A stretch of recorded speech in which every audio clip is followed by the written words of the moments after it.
অন্ধকারে করেন যাবো না মুখ খোলো। বাদী শাখাওয়াত হোসেন সোহান, আমরা ইতিপূর্বে মামলা করি তানিয়া খাতুনের নামে।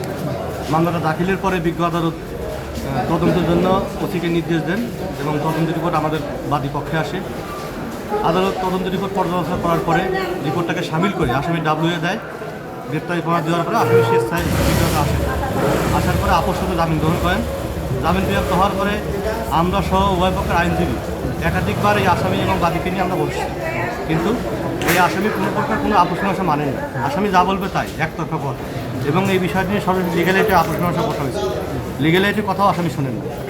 আজকে এই মামলার তারিখ ছিল, আসামি এটি বলেছিল আজকে তারিখে আসামি হাজির হলে আমরা জামিন বাতিলের প্রেয়ার দেই এবং লার্নেড কোর্ট উভয় পক্ষকে শুনে মামলার গুরুত্ব বিবেচনা করে এবং মহিলাকে অপরাধী মনে করে সন্দেহভাবে মনে করে তাকে সিডাব্লিউএ কাস্টডি প্রদান করেছে।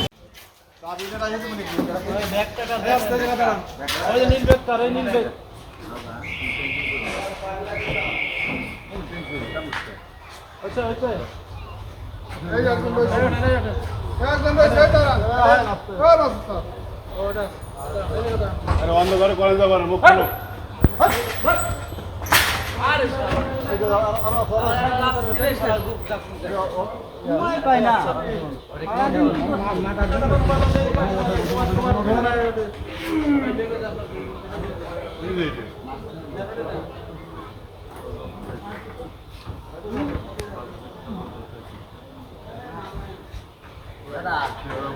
কি ভিডিও করবো সাংবাদিক।